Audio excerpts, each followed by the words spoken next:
Hello and welcome. This is Tom again, and today I want to talk to you about the great game series that is Metroid, specifically 2D Metroid side-scrolling.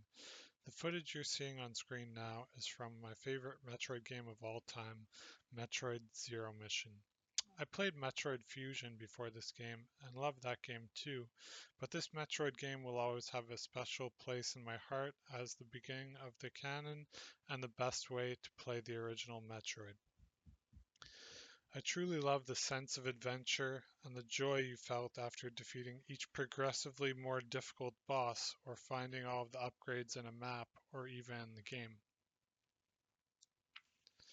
The music is also so good in this game. They took the original MIDI soundtrack and cranked it up to 11 and served it hot and ready. Admittedly, some people don't like Metroid Fusion and Zero Mission because they may hold your hand a little too much and don't let you discover things on your own. Case in point being the Chozo statues in Metroid Zero Mission or the briefing rooms in Metroid Fusion. I think that they left the games as the original Metroid was. It would have been too cryptic for gamers and they'd have had a hard time figuring out what to do slash where to go.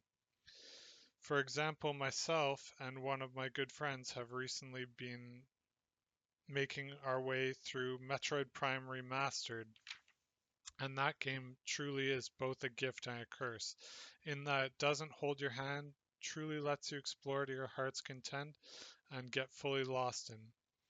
The only thing that game will do every once in a while is give you prompts for approximately where you should go, but doesn't give you any other info other than that. In truth, I much prefer these earlier Metroid GBA titles, where you just need to progress along a linear path, collecting upgrades as you go and dumping missiles into each boss.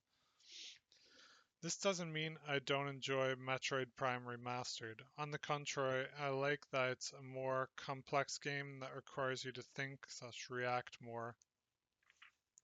However, I mostly play games to relax, and a good deal of the boss and high level enemy encounters in that game ask a fair level of skill or dedication from the player.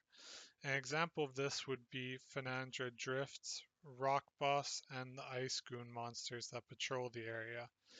It's a fair jump in difficulty that maybe the game didn't prepare players for. This has been my first time playing Metroid Prime, since I hadn't played the original on GameCube when it came out. Despite these things, I think Metroid Prime Remastered is still a fun game to play, but I much prefer the simplicity and ease gratification of the GBA Metroid games. Even despite not having played this game for a few years, I was able to get through the introductory stage relatively easy, only being a bit of trouble with the worm boss. I'll have you know chose to play on normal. What are your opinions or thoughts on the Metroid games? Do you prefer to play the 2D or 3D Metroid games? Also, do you emulate them or play them through the Nintendo Switch Online expansion pack like I do? Let me know in the comments down below. If you made it this far, consider liking and subscribing for more gaming content. There will definitely be a Fall Guys video in the works along with the usual retro or Nintendo Switch gaming content. That's all for today's video. This is Tom signing off.